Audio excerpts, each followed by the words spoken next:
Hello, my name is Jason Bofetti, Senior Program Officer at the NEH and Team Lead for the Scholarly Editions and Translations Grant Program. This webinar will provide an overview of the grant program, insights about how to create a strong application, and further information about applying to this grant opportunity. Any statements I make here are superseded by the Notice of Funding Opportunity, so please prepare your application using that document. There will also be a live question and answer session on September 15th at 10:30, which will also be recorded. If you have any questions about the program, please feel free to reach out to staff of the program. There's further contact information at the end of this presentation. You can send any inquiries you wish to editions@neh.gov. The following slides were used to supplement a public oral presentation for potential NEH applicants. They are not intended to provide complete information about the NEH's programs, and they do not constitute an official statement of NEH policy. For current information about NEH programs, including eligibility requirements and the dates of deadlines, please consult the guidelines posted on the NEH website. NEH is a federal agency funded by you, the taxpayer. Our overall agency funding ratio is about 17%, about 25% for this program over the past 10 years. Keep in mind that for new projects, the funding rate is closer to 17%. Some of the projects we fund are returning projects, but the majority of applications we receive and funds we fund are from first-time or one-time projects in this program. This is the program landing page, which can be found at this address above. But if you're here, you've probably already found it. The arrow indicates where you can find all the dates for the program. These dates will not change between now and November 29th, the deadline for the program. As you can see here, the deadline for an application is November 29th, 2023. Before midnight of that date, Eastern Time. We also will accept, staff will review drafts, and the deadline for that is September 22nd. This program will notify you if you have received an award in late July, but more likely early August of 2024 after our July council meeting. The earliest start date for projects that you can begin spending money on your grant for this November 29th deadline of 2023 would be October 1st, 2024, and the latest that you could start a grant that was funded from this round, where you could start it as late as September 1st, 2025. But do please note that the draft deadline is either coming right up, or perhaps if you're watching this after September 22nd, it's already passed. We do not accept drafts after that date. So what is a scholarly editions project? We say in the notice, it's editing, annotating, and translating foundational humanities texts that are vital to scholarship but are currently inaccessible or only available in inadequate editions or translations. So what exactly is a foundational humanities text? It's partly defined by what we say here, that it's a kind of text that is vital to doing scholarship, that can create new insights and is really at the basis of the work that humanities scholars do and would need to work from as a primary source text. We don't completely define what it means to be foundational, but that's one of the things we ask our panelists to help us determine is whether the project has significance to go forward. It's also partly defined by who is the primary audience for a text. Is it a humanities audience? Is it primarily for scholars? These projects can also be for public scholars, for public audiences, if possible, but they have to be at least for usable in scholarship by humanities scholars. Then we say also typically the texts are significant literary, philosophical, and historical materials, but works in other humanities fields may also be subjects of an edition. As you can see, as you will see here in a second, Some of the projects that we've recently funded show the kind of range of things that we do fund, which includes musical type of materials, art. There could be materials that cover art history. So it's not just limited to these three, although these probably are the most common projects. Here's some examples of what we were able to fund this last year that were funded out of our July 2023 deadline. In 2023, we funded 21 of the applications we received. They include this general mix of things. So, for example, we funded a critical edition of the first 50 chapters of the Book of Psalms, the annotated lecture notes of philosopher Alfred North Whitehead, an annotated translation of the Chinese literary text, The Chronicles of the Strange, a digital edition of the letters of early American writer Catherine Maria Sedgwick, an annotated translation of a Native American newspaper written in Dakota, a documentary edition of the papers of Albert Einstein, which is a project that we funded before, as an example of the kind of projects that do come back to us because they are longer term, have many volumes included, and may take more than one grant to fund. And then an edition of the Spanish journal articles of Nicaraguan poet and critic Ruben Dario. So what is included in a scholarly editions project? We say it's most of the work leading to a scholarly product, although this will not include things like marketing or promotion or the actual printing of the volumes themselves by the press. They can be both, they can be digital or print or both. But we say that it needs to be materials that are currently not already accessible. There may have been a prior edition, there may have been a prior translation.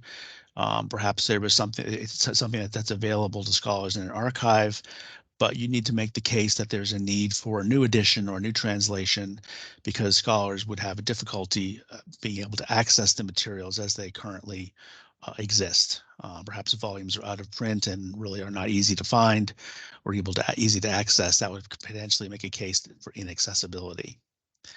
And like we say that the content needs to advance humanities scholarship. So we need to make a case. You would need to make a case here for the significance of the project to make important interventions in a field that having the text available to scholars more widely will make it possible to advance scholarship. Some kind of argument about what is it that scholars need the text to be able to do. Perhaps it's Latin text, and most of the scholars would need to be able to access it in English. That could make a case for that. But to be a scholarly edition, it needs to have additional content added by the team, including annotations, introductions, footnotes, notes on the text itself, changes between versions, those sorts of scholarly interventions that would go beyond just transcribing or just straight translating a text. These awards go to institutions and not to individuals, so this would need to be a team of at least 2. And we do fund projects that are at more of a planning stage. You can, if you don't quite have it all figured out quite yet and you haven't received a grant from us before, it might be advisable to apply for up to 2 years. So it could be a 1-year project, it could be a 2-year project, it could be 18 months for a flat amount of $65,000, no matter how long you plan to use.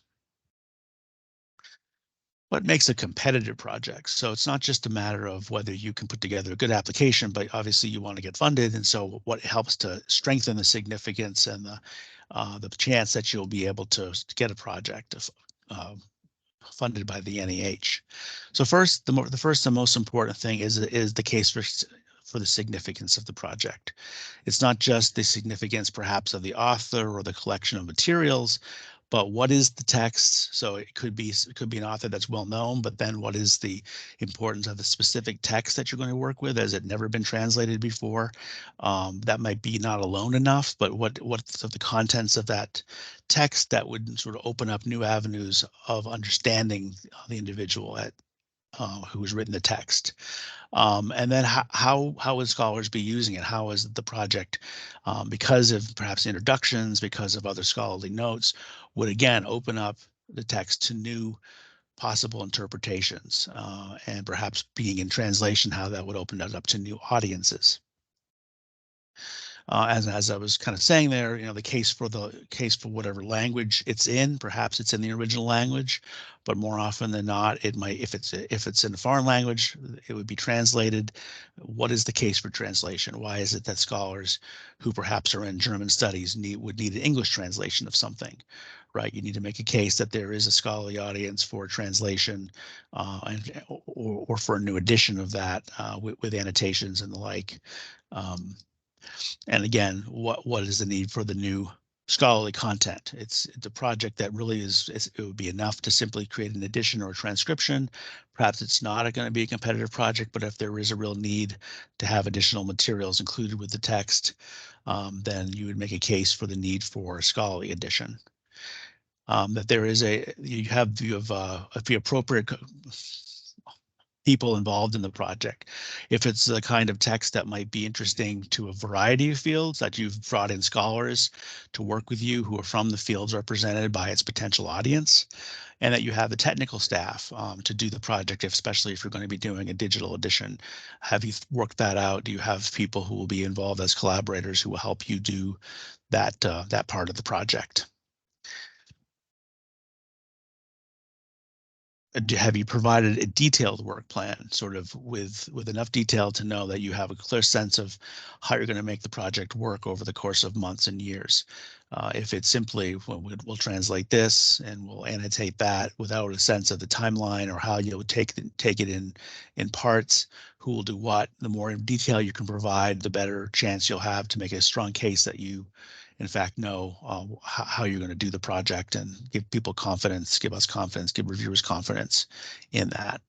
And that you defined a clear product. What is the case for digital or print? Why have you chosen one of the two? Why have we potentially chosen both? There can be a case for doing both at the same time if you think that it'll,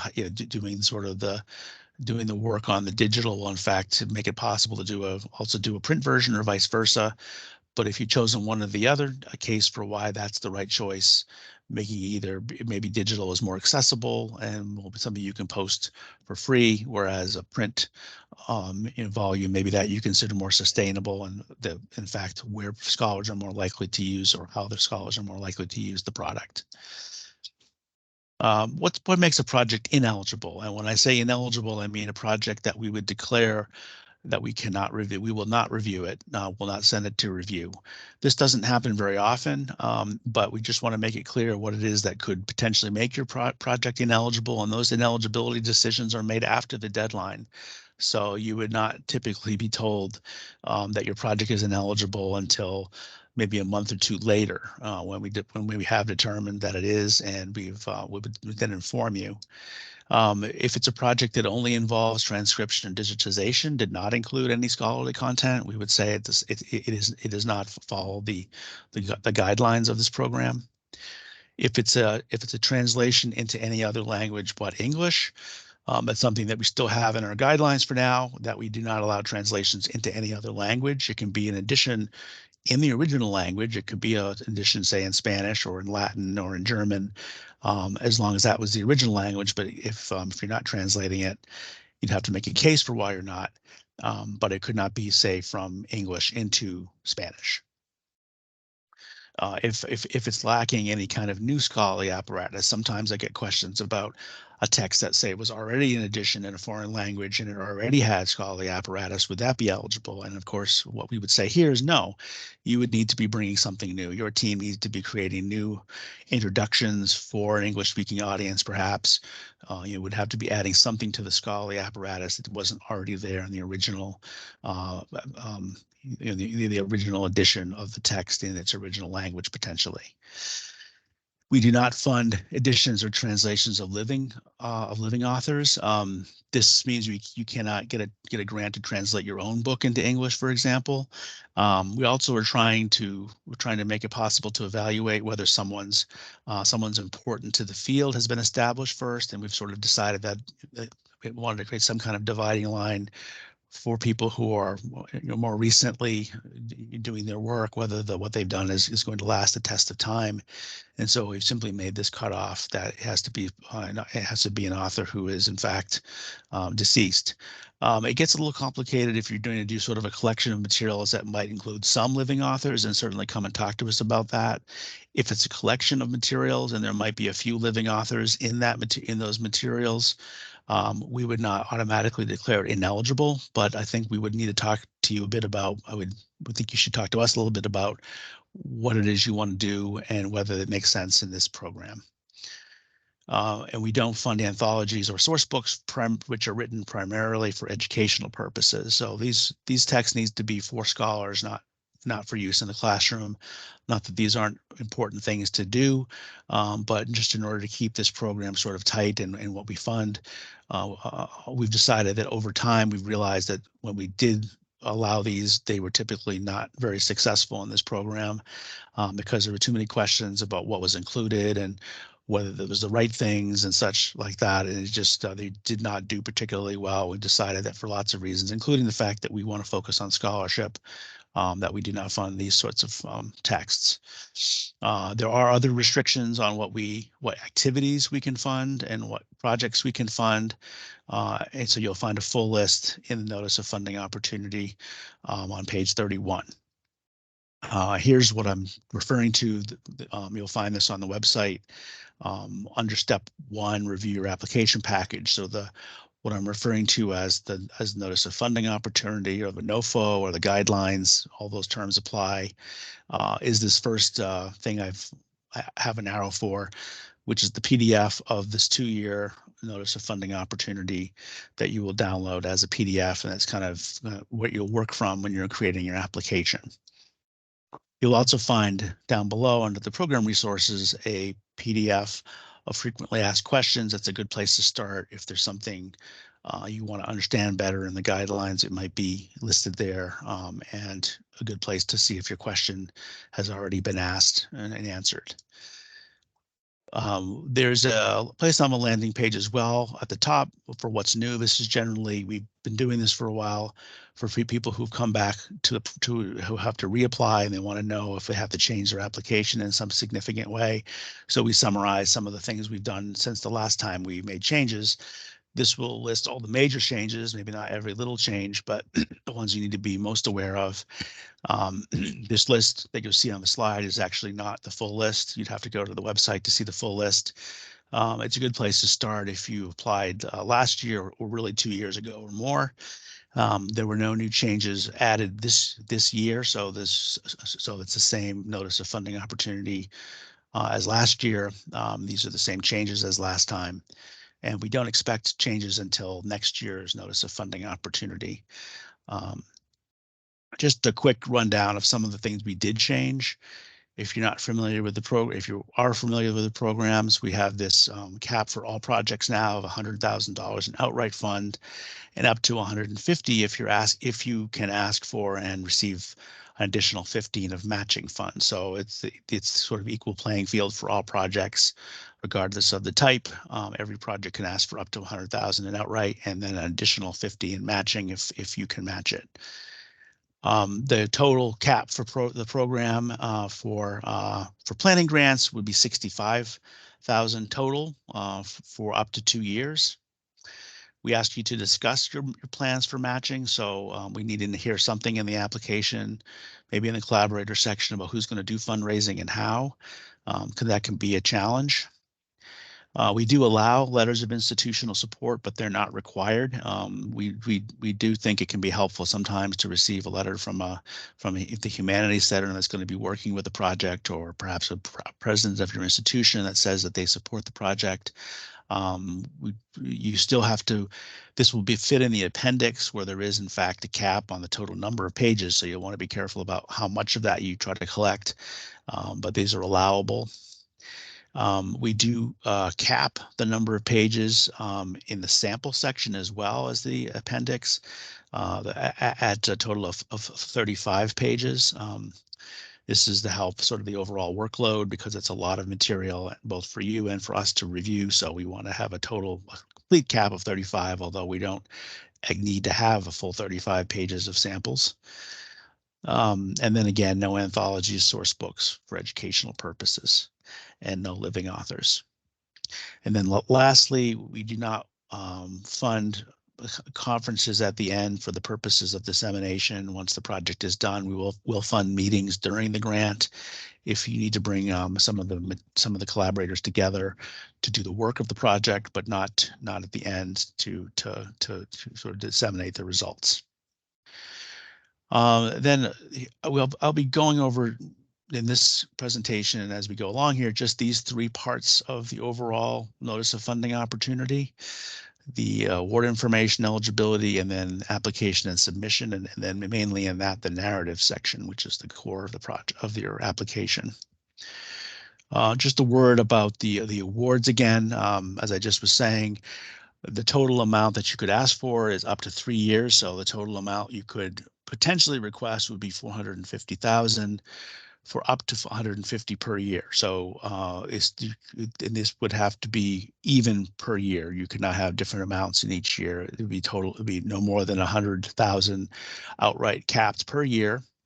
Up to 150, but the extra 50,000, you could say, the extra the amount above 100,000 about right needs to be matching money that we would give you, and then you'd have to match it with an additional 50 that you would raise. So and that ultimately means project budgets would have to be for 600,000, telling us where you would spend all the money, including the 150 we would match and the 150 you would raise, and the 300,000 about right that you would be also asking for.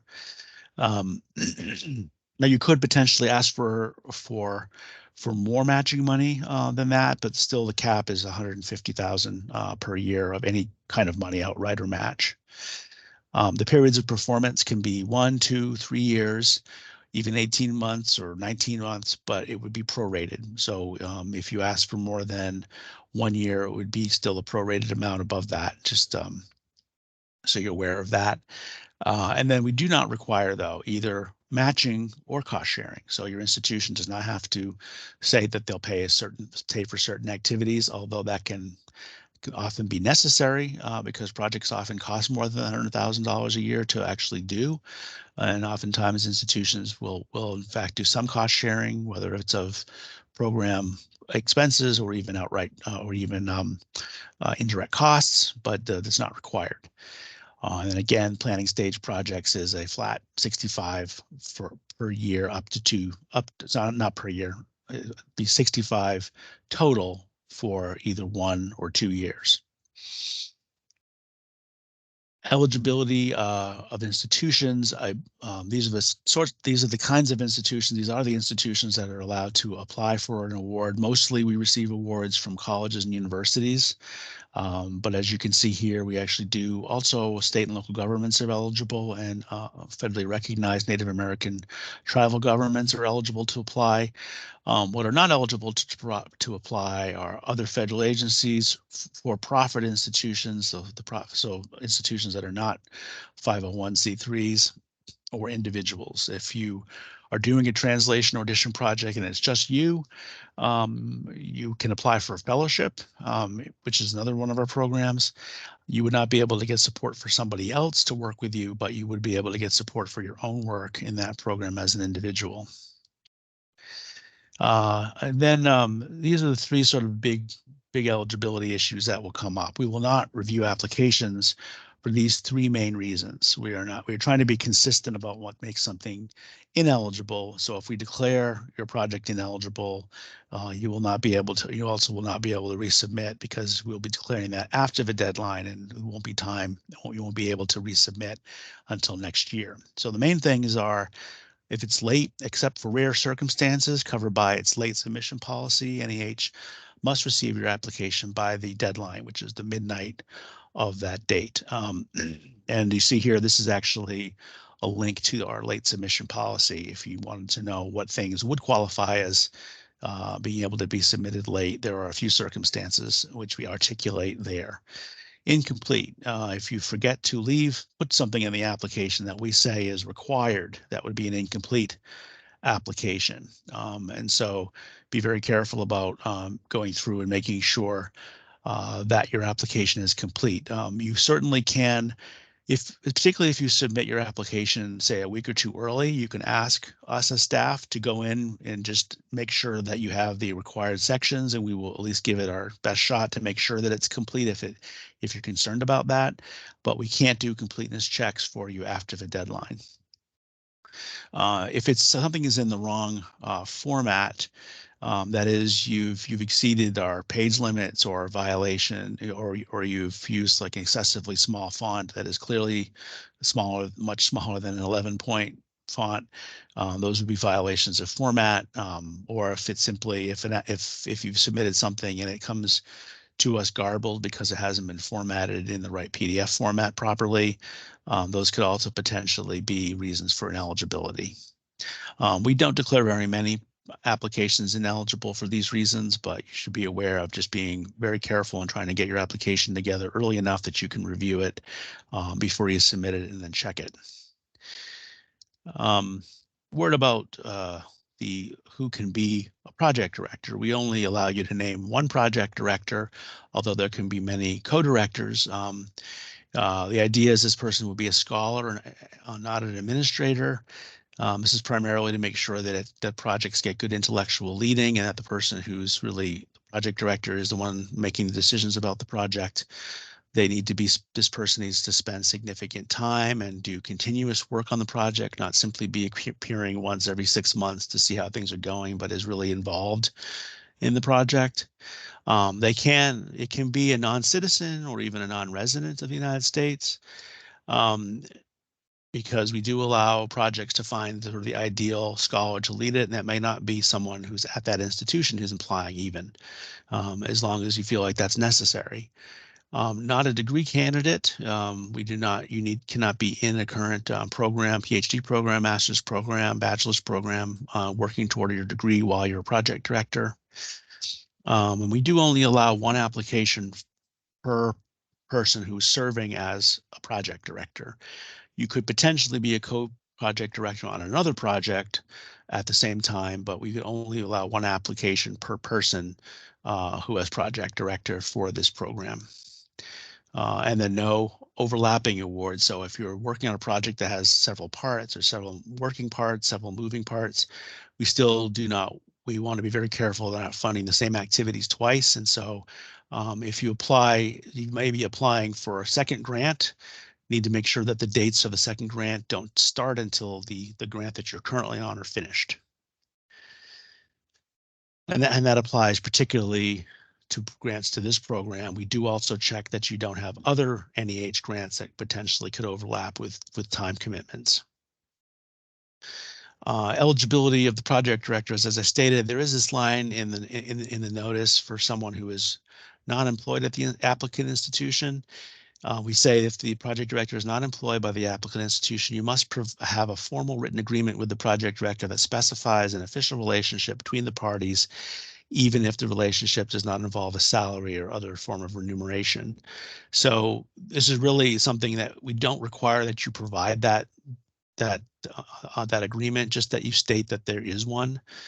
This would be cases where someone who's a project director isn't really legally bound to the institution. I think it makes sense for the institution to have this sort of agreement. And so we've stated that's something that's important to have in writing before someone can serve in that capacity.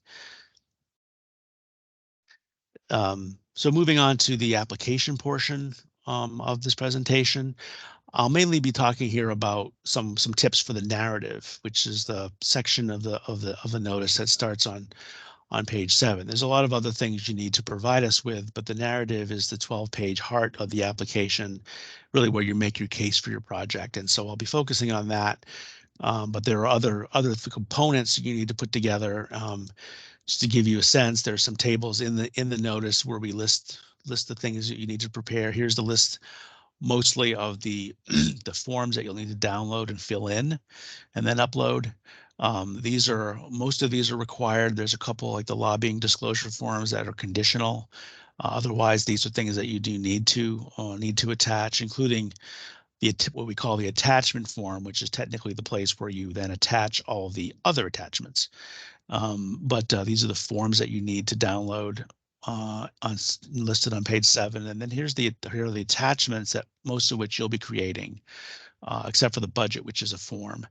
But so I'll be focusing here on the narrative, which is 12 pages mandatory. Which when we say mandatory, it's up to 12 pages mandatory. It can't be more than 12 pages. It could be less than 12 pages, however. And there's some of the other pieces: work plan, list of personnel, resumes, things like that. But won't go through those for sake of time. What I'll focus here on is what I would call the heart of the application. It's the narrative portion, starting on page 7, and the formatting for this is it's a maximum of 12 pages, typical 8.5 by 11 pages, single spaced, 1-inch margins, 11-point font. So that's sort of to give you the template of what we're looking for. It can be in different fonts. There are some font suggestions. Again, we don't want to appear so picky about this, but it could be a serif font, sans serif font. We just have had in the distant past people who would use very small fonts to get even more fit in, and obviously you know how that goes. It's really not fair, and so we just eyeball the fonts to make sure that you're using something that's appropriate and not taking advantage of that for space reasons. Here are the sections of that narrative that you will write. The significance and impact section, which you say is roughly 2 pages. History and productivity, the collaborator section, methods and execution. We have a shorter work plan, although we do require an attachment work plan, but this is sort of more of a prose summary of your work. And then 6, the final product and dissemination section. So these are roughly all about 2 pages. I think the work plan should be 1 here. I'm not sure if it was a mistake I made, but it adds up to be about 12 pages, give or take, for each section, about 2 pages each. And then you'll see how this corresponds pretty closely to the 5 review criteria that we ask reviewers to use to evaluate your application: significance, method, collaborators, work plan, and publication goals. So those you'll find the review criteria that we hand out are on page 31, and you get a sense of what you're sort of aiming at. If you compare the narrative section to the review criteria, they pretty much line up, although if you'll notice the order is a little bit different, but there's a section of your narrative which really corresponds to all of these review criteria. And let me go over those. This is probably like the heart of the process here. Putting together a good application is satisfying the criteria, which is the first one being significance, as we've already talked about. The intellectual significance of the proposed text for humanities scholars, the need for a scholarly edition or translation of the material, and the edition's potential to stimulate new scholarship. So have you identified your audience as a humanities audience who would use it? Have you made a case for it stimulating new research? What can be produced that couldn't before? Is the material itself significant? Not just the importance of the author, but the actual material that you're going to be making an edition of for a scholarly audience, and its potential to create new research from it. 2, the methods and execution and the appropriateness of the selection criteria, editorial practice and translation policies, the accuracy and quality of the samples, the clarity of expression in the application, the significance and quality of the annotations, and for translation projects, the accuracy and quality of the translation. This is obviously the most complex criteria, and it's sort of dealt with when you read we ask for some of this information in the narrative section. And so if, for example, if you are doing a selective edition, if it's sort of not all the letters of a certain person, why have you decided to include some and not others? What was the determining criteria for that? What are your policies for what to put in the apparatus? What's your rationale for including introductions or not including introductions, or whether you're going to look at other editions, or if you've decided that there's only one edition of this volume that's really worth using, and we don't need to look at emendations of other editions. How are you going to deal with that or not deal with that in the text? And then importantly, creating a sample for us in advance of the work to be done is really necessary to give us a sense of, can you do the work? Can you give us some example of the quality of the translation or the quality of the edition even? And that's true for all projects, even projects that are not translations. Give us a sample of what a page or what a few pages of your edition will do, and that should represent some of the editorial content as best you can, um, to what the final product will be and why, and give us a sense of why what you're doing is important. And it's also important here to notice that clarity of expression in the application is a criteria, is part of the criteria. That is, you want to make a case that is well articulated. It's not full of jargon. Can be readable, can be understood by people who are reviewers who might not be in your subfield. That's also part of the criteria here. Uh, the third criteria is the collaborators, the qualifications, expertise, and level of commitment of the project director and co-collaborators and the collaborators. In this section of the collaborator section, you'll talk about what their levels of commitment are, and that should give us a sense of how important they are to the project, how involved they'll be, whether they're giving their time, their services, what their qualifications are to do the work. This is where you'll discuss that in the narrative. And then is this going to be freeing them up from existing tasks, whether they're doing less teaching, less administrating, and more involvement in this project? You should discuss that in the application. And then, of course, if this project or if this award would then give you the money to be able to hire the technical or permanent staff you need to do the project for up to 3 years. Fourth, the work plan and productivity, the thoroughness and feasibility of the work plan, the likelihood that the proposed project will be successfully completed within the stated time frame, and the reasonableness of the budget in relation to the proposed activities and plan of work. It's probably the most difficult evaluation criteria to evaluate.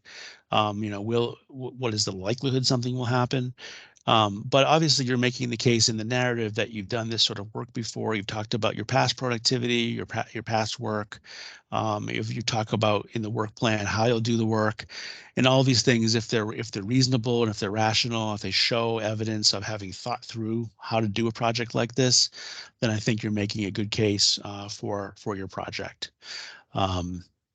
And it may be the case that the project is one that may take more than one grant. And I think you should discuss that. If you realize that this is a longer term project, please do discuss. You try to have your overall timeline. If this is a 5-volume set of things and you're only doing volume 1, you need to discuss in the application. Yes, we'll need to come back for more support, but this is the plan to get finished with the first or 1 or 2 volumes here. And then publication goals, the soundness and sustainability of a dissemination plan for producing an edition in print, digital, a combination of formats. This is probably the most important sort of for the long term, making a case for whatever format you're using, how sustainable that will be. I think digital is harder to make a case for because it's not a book that goes on the shelf and therefore is almost by definition sustainable as long as there are libraries.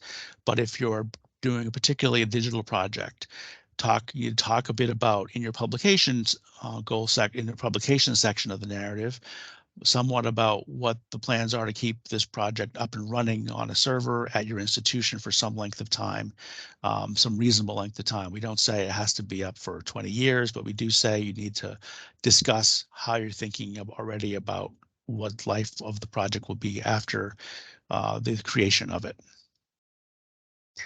Let me shift. So that's the overview of the criteria. Let me shift here to the last part, which is if you're reading this before September 22nd, we do have the opportunity for staff to read, NEH staff to read drafts.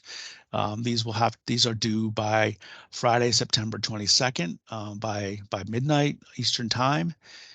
Please submit a draft by then. This is optional. New projects, returning projects, any project that has not received funding before can apply, but it's not required. If you've applied before and been rejected, I would say the comments you get back from reviewers is in a lot of ways the best type of feedback you could get. So I would focus on responding to that.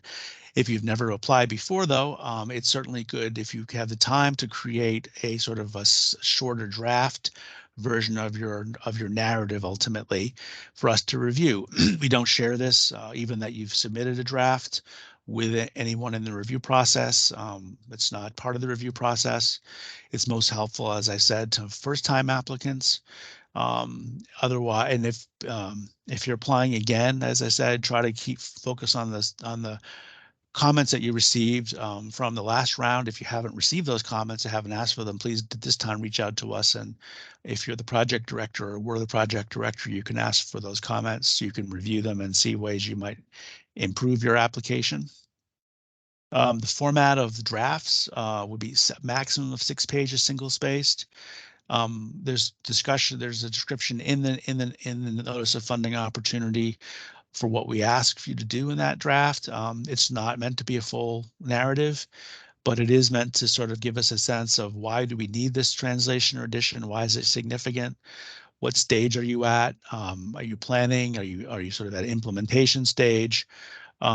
What's the purpose for the funds in brief? We don't allow budgets to be submitted at this stage, but if you wanted to explain to us, well, we're going to be using the money to to have someone be able to commit half their time, get course buyouts, to be able to have technical staff to do some of the HTML or the other kind of TEI work.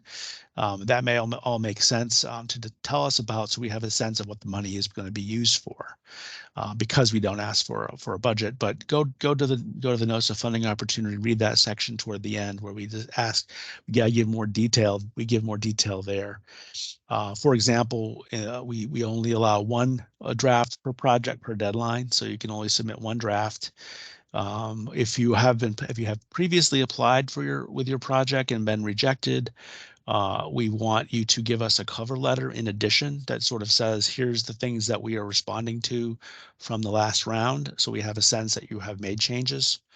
And then we would review these in the order that we receive them.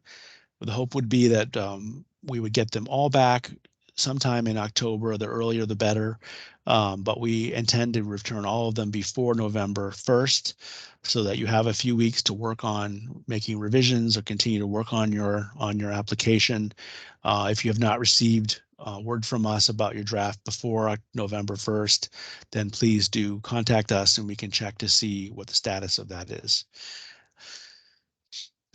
As I mentioned at the outset, we will have a live question and answer session, which is scheduled for September 15th at 10:30 a.m. Please see the program landing page here listed with a link. You can then sign up for the question and answer, and you'll get reminders about it and put it on your calendar. And this question and answer will be recorded on the 15th of September, so that will be also posted later. But it will be your opportunity to ask us some questions in real time and have them answered if you want to attend that. So thank you very much for your attention. These are, as I said at the beginning, we're here to answer your questions. Please drop us an email or give us a call. Either it's probably better to send us an email, and then we can schedule a time to talk to you if you have more detailed questions. Either send your questions directly to one of us, myself or my colleague Suha, who is more involved in reviewing the translation applications, or you can just send your question to the general mailbox and it'll get answered there as well. Thank you very much for watching this webinar. I do hope that it was helpful in learning more about the program and determining whether your project might be a good fit for the program. We look forward to talking to you about any ideas for an addition or translation project. And we look forward to seeing your application. Thanks very much.